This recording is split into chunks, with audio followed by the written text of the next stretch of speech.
justifié ba mu daal di jaral li nga xamante ni moom moo di Presse Afrique daal di ci bind daal di ci wax ab désaccord wala loo xamante ne nii du am ñagas-ñagas ci diggante ki nga xamante ni moom moo di Ousmane Sonko ak son président de la République di Bassirou Diomaye Diakhar Faye mais ñu daal di rectifier li nga xamante ni moom moo di seeni kàddu yooyu ginnaaw bi nga xamante ni yëg nañu ne moom mais Ousmane Sonko li ko tere woon a teew ci boobeeg ko bi nga xamante ni moom moo di conseil des ministres yaram moo daal di jagadi woon yaramam moo jagadi woon looloo waral teewewul ci boobee nga xamante ni moom moo di ci conseil des ministres amu doon loo xamante ni nag Alaaji Rawaan comme ni ñu ko daal di waxee dañoo daal di rectifier li nga xamante ni moom moo di seen i kaddu waaye la leen taxoon a jug ci di mbir moomee daal di bëggoon a wax ni di ko désaccord dafa daal di am ci diggante ki nga xamante ni moom moo di le premier ministre Ousmane Sonko ak son président de la République bëgg ci créer loo xamante ne nii gisuñu ko ci mais heureusement ba la vérité finit toujours par triompher moom état de santé moo ko tere woon teew ci conseil des ministres bi. waaw te pourtant loolu wax dëgg yàlla bu fekkoon ni dañ ci dem ak benn tey rek ak xëy na laajte mënoon naa am loolu du kii mais xam nga des fois problème bi tout simplement mooy c'est que course au scoop maa njëkk a wax. mais ce qui est un peu malsain bon je dirais pas pour Presse Afrique et tout ça bon parce que je les maîtrise pas xaw ma leen bu baax a baax je connais pas les gens yi fi liggéey et tout ça mais je parle de façon générale ce qui est malsain mooy c'est-à-dire cette course au scoop là maanaam dañ koy orienter vers li nga xamante ni dafay gàkkal maanaam c'est que da ngay sentir ni médias yi parfois maanaam bu ñuy njëkkante au lieu ñuy njëkkante la première information de ce qui noonu laa koy tuddee de li nga xamante ni mooy jur njariñ mais c'est la course effectivement à l'information bi nga xamante ni moom mooy génne la petite bête c'est-à-dire man je trouve ça assez malsain qu'est-ce qui est arrivé démb à l'Obs bëgg ñett nga ni woy non dañ leen tëjal kii bi c'est l'avocat bi nga xamante ni moom nga nekk di layal di ko indil effectivement ay di ko nan laa koy tuddee sax c'est-à-dire tu as l'impression que maintenant ci yenn médias c'est comme c'est des tracts politiques comme ay affiches publicitaires politiques n'est-ce pas donc yow yaa génn wax ne gars yi dañoo dem ci li nga xamante ne moo hôtel yi pour wut hôtel fu ñu dem ñu dàq leen ben l'avocat bi nga xamante ne en question moom lañ doon dàq ci hôtel yëpp mu ne loolu man ni ngeen ko gisee ci médias yi laa ko gisee man j'ai été bien accueilli mais c'est ce qui est arrivé en même temps arrivé woon na fi beneen site internet ba nga xamante ne ab sa fay mii tey ñoo ngi ko doon ñaanal wóom yu sedd c'est-à-dire il faut xam nga dafa am loo xam ne boo ci nekkee maanaam erreur mën na la ci dab l'erreur nag est humaine certes waaw l'erreur est humaine certes mais dafa am yoo xamante ni pour man c'est-à-dire si tu as la possibilité de vérifier il faut aller vérifier parce que encore une fois maanaam le journaliste bokkul ak effectivement ki nga xam ne day toog di wax xalaatam lu dëgg bokkul ak ki nga xamante ni ci bopp ko ñam la toog wala mu nekk ci salon lu ko neex wax su ko neexee mu njort ay njortam teg c'est-à-dire un journaliste doo njort da ngay rapporter ay faits da ngay rapporter la vérité après avoir vérifié n'est-ce pas nga joxe la bonne information informer juste et vrai voilà juste bi xam nga pour éviter lan la pour éviter la diffamation ak pour éviter nga def li nga xamante ni moom mooy ay naka laa koy tuddee ci ay traitement de valeur moo tax ñu lay wax ne da nga ko war a rapporter juste parce que mënoon nañ la wax rek vrai xam nga vérité moom yàllaa ko njëkk bëgg pourquoi ci journalisme doyut pourquoi ñu lay wax juste et vrai yow tu t'es jamais posé la question juste et vrai pourquoi newuñu rek tu rapportes les informations vraies parce que tu peux même dire la vérité ba pare dem en prison lu leer a ngi noonu donc il faut rapporter des informations justes et vraies léegi nag loolu pour mën ko def ça da ngay appliquer juste les techniques yi ñu la jàngal à l'école les techniques de traitement de l'information c'est tout boo jotee information bi saytu ko fata bayyanu du loolu leer na waa kay loolu kay jafewut saytu ko prends ton téléphone appel ñi nga war a woote boo leen jotul c'est-à-dire toogal ba nga am ko boo amul tey scoop suba mën nga am scoop nous on traite ci ay sujets d'information mais quasiment on donne jamais de scoop pourtant les gens arrivent à nous écouter pourtant on arrive à dire des choses yu nga xamante nit ñi dañ koy déglu parce qu'on prend le temps tout simplement d'aller chercher dem gëstu jéem a xool comprendre les concepts comprendre les choses et cetera. C'est-à-dire li ñuy wax nii man njort naa ni buñ ko doon bind ñu lire ko. bien sûr. mais où est le problème mais su fekkee da nga bëgg a def ni man maa njëkk a kii man maa gën a am ay entrée man maa gën a jege gars yi j'ai des trucs à l'intérieur et cetera joxe benn impression que am na ku nekk ci biir ku lay wax et cetera mais loolu après ci problème yi lay indil après nga wëlbatiku waat nag daal di dem di tuub n'est-ce pas. te gis nga kaay ma wax la nag tey maanaam dañuy wax naan la confiance soo koy gagné par goutte lay doon par ay toq. mais boo koy ñàkk par ay paan lay demee. ça day yureeku boo koy gagné c'est par des gouttes ay toq nga koy gagné. mais boo koy ñàkk day yureeku. moo tax il faut faire très attention parce que lépp li nga xamante ne mooy tax ñu lay déglu ak di la bàyyi xel c'est-à-dire li koy laytaay mooy la crédibilité. bien sûr. crédibilité te crédibilité li koy laytaay mooy nga dem ba ñu méngale la koo xamante ni looy wax lu ne maanaam dëgg nga ci jublu. pourquoi may wax dëgg nga ci jublu parce que moment bi ngay wax il faut nga am la conviction et la certitude que yow li nga jàpp di wax mooy dëgg. parce que dëgg kenn moomu ko et nul n'a le monopole de la vérité. bien sûr. donc pourquoi may def nuance boobu parce que man li ma jàpp di mooy dëgg mën naa bañ a nekk sa dëgg yow mën naa bañ a nekk dëgg keneen mën naa bañ a nekk dëgg tout court mais li may dédouaner mooy moment bi ma koy wax damay jàpp ne looloo am en toute confiance en toute conscience ba su ma ëllëg leneen dabee ma ci damay xam ni man li ma jublu woon mooy wax dëgg mais nakate dafa am leneen loo xamante ni man xaw ma ko woon ne lii mooy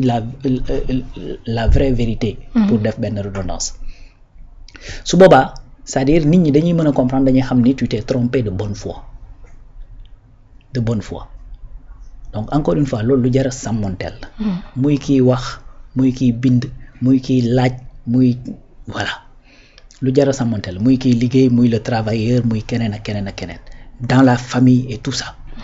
tey des fois nga gis nit ku nekk ci famille toog ba bés jot mu ñaxtu man de duñ ma boole ci dara duñ ma laaj nangam et cetera peut-être bu defoon introspection sax gis ni peut-être fa problème bi tàmbalee ci moom la. n'est-ce pas donc moo tax encore une fois dafa am yoo xamante ni il faut nga bàyyi ko xel te ça c'est en fait c'est pas juste dans le métier de journalisme loolu laa bëgg a wax c'est-à-dire c'est le vécu c'est la vie de tous les jours. bien sûr c'est-à-dire loolu buñ ko sàmmanteel lu bari mën naa jag ci penc bi. lu bari mën na jag ci penc bi c'est la vie de tous les jours man gis nga am na benn pour finir foofu ma jox la benn anecdote dafa am fu ma daan fréquenter benn imprimerie. imprimerie bi maanaam li may wax nag c'est juste pour me faire comprendre maanaam imprimerie presque ñëpp ay ibaadu lañ yaa ngi dégg maanaam patron ba ci machiniste bi tout le monde. man dama daan ñëw amoon ay samay support et tout ça fa laa daan imprimer daanaka ko lu bari fa daa ko jàngee ci ki nga xamante ni moom moo doon gérer kii bi. il voudra pas que je parle de son nom mais dina bu ma déggee dina xam lu bari ci affaire graphisme ak yu demee noonu ci moom laa ko doon kii parce que à l'époque boobu maa ngi débrouiller ndànk-ndànk su ma ñëwaan mu ne non bul ko defaree tey logiciel bi dee ko defaree bii couleur yi nii la agencement yi et cetera mais benn jour après may ñëw finalement ils ont découvert que man. murit la et tout ça affaire yooyu demoon nañ ba finalement sax bu ma ñëwaat dañ may laaj sama clé USB ma jël clé bi jox ko saay mu dugg ko ci machine am ñu teg ay xasida et tout ça. mais li créé woon un peu mën naa wax benn barrière c'est parce que dafa am keneen ku fa jiitu woon koo xamante ni maanaam moom boo ko gisee kenn du la wax ne parce que tout le temps. il s'habille voilà mais bon. sa waay c'est-à-dire li may wax nag du ci communauté c'est-à-dire loolu ci kooku la ci moom la c'est-à-dire li ma bëgg a wax fii c'est pour expliquer que yow sa réputation fi mu la mën a yóbbu gis nga bi ñuy waxtaan ba gën a miinante ba affaire yooyu dañu ma xam nga diw ma ne ko non xaw ma ko mu ne ma dina fi ñëw bu fi ñëwee dinaa la ko wan ma ne ko ah bon mu ne ma waaw mu ne ma xoolal lu mu la wax nag yow bu ko gëm bu ñëwoon fii bu waatee ci sëñ bi sax bañal parce que li muy wax gëmu ci dara effectivement quand j'ai côtoyé le gars ben c'est ça que je me suis rendu compte fu mu toll nii léegi man pourtant man ci kuréel ga mu bokk fa laa bokk.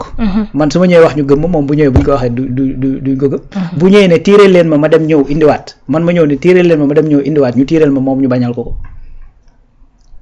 parce que tout simplement li mu leen wan la. bien sûr wan la ne bu ngeen ma joxee bu ma nee leen maa ngi ñëw ginnaaw suba laay ñëw wala ginnaawaat suba laay ñëw ainsi de suite c'est-à-dire loolu au fur et à mesure da ngay dem ba nit ñi dootuñu la joxati crédibilité.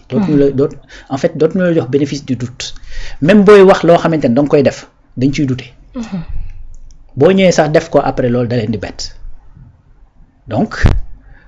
j'espère que j'ai été compris ci fi may exemple bi ma joxe. donc je parle pas de trucs je voulais juste dire que ni en vérité c'est-à-dire li may wax du question journaliste nga wala question imprimeur nga wala graphiste nga wala commerçant nga wala nangam c'est-à-dire c'est la vie de tous les jours donc koy def nit ñi di ko seetlu di xam ni kii c'est quelqu'un de digne de confiance defoo ko nit ñi di ko seetlu xam ni tu n'es pas digne de confiance loo wax jarta doo say dam n'est-ce pas te loolu nag bu fekkee da nga ci yor nag dans le cadre professionnel c'est encore pire dañ lay wax ne la quand un client est satisfait généralement moom boppam la lay indil wala ñaari client. Bien sûr. Quand un client n'est pas satisfait tu perds au minimum 12 clients li ma lay wax nii c'est des règles de relation client que j'ai pratiqué au moins 2 ans. moo tax encore une fois loolu c'est-à-dire quand les entreprises se fatiguent pour satisfaire les clients c'est pas pour gagner des clients de plus c'est pour éviter d'en perdre. comprends nga nuance bi. Bien sûr. c'est-à-dire bu fekkee ni yow client li société di rayante pour satisfaire seen client du pour kii leen de parce que client bi par définition dañuy versatile dañuy changer par définition su ma dee jaayee mbir 100 francs mu doon lu baax ba ëllëg ñu gis ku koy jaayee fukk ak juróom même qualité dañuy dem ci ku koy jaayee fukk ak juróom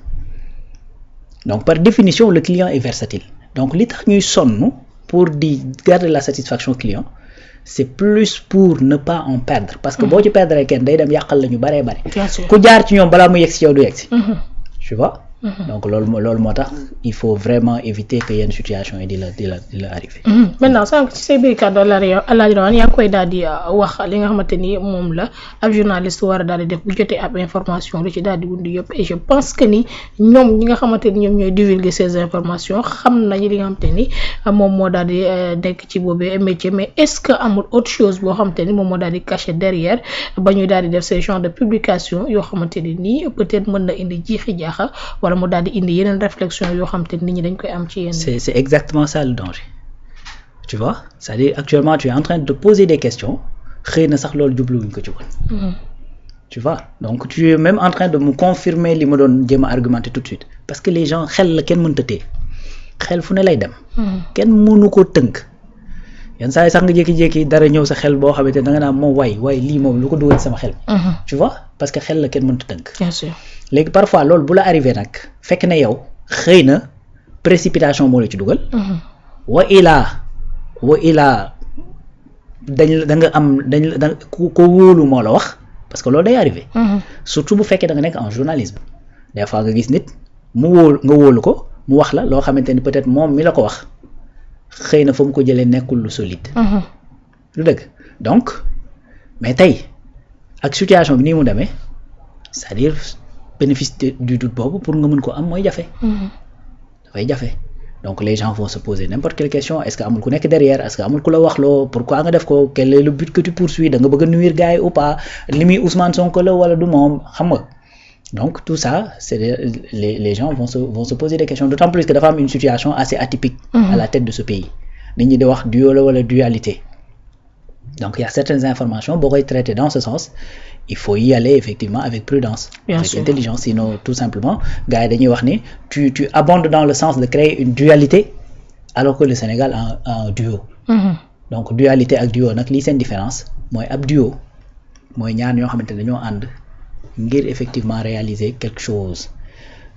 yaa ngi dégg soit dañuy bokk jikko soit ñu complémentaire ki mel ni mais boo leen boolee mën a am dara c'est ça un duo